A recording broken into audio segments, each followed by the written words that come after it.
Like, அடிமைத்தனப்பட்ட இஸ்ரவேல் ஜனங்களை எகிப்திலிருந்து வெளியே கொண்டு வந்து 10 கட்டளைகளை பெற்ற மாபெரும் தலைவரான மோசே 120 வயதில் மோவாபில் மரித்தார் என்று பைபிள் நமக்கு சொல்கிறது. தேவன் தாமே மோசேயை மோவாப் தேசத்தில் உள்ள பெத்பேயோருக்கு எதிரான பள்ளத்தாக்கில் அடக்கம் செய்தார். ஆனால் அவர் அடக்கம் செய்யப்பட்ட கல்லறை இந்நாள் வரைக்கும் யாரும் அறியவில்லை. புதிய ஏற்பாட்டில் யூதாவின் புஸ்தகம் 9ஆம் வசனம் ஒரு மர்மமான நிகழ்வை கூட குறிப்பிடுகிறது.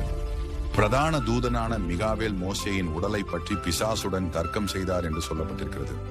மோசேயின் உடலை கர்த்தர் அடக்கம் செய்வதற்கு ஒரு காரணம் உண்டு. மோசே இஸ்ரவேலின் தலை சிறந்த தலைவரும் தீர்க்கதரிசியும் ஆவார். அவருடைய உடல் எங்கே இருக்கிறது என்று ஜனங்களுக்கு தெரிந்திருந்தால் அவர்கள் அவருடைய கல்லறையை ஒரு கோவில் சன்னதியாக மாற்றி தேவனுக்கு பதிலாக அவரை வணங்கி இருக்கலாம்.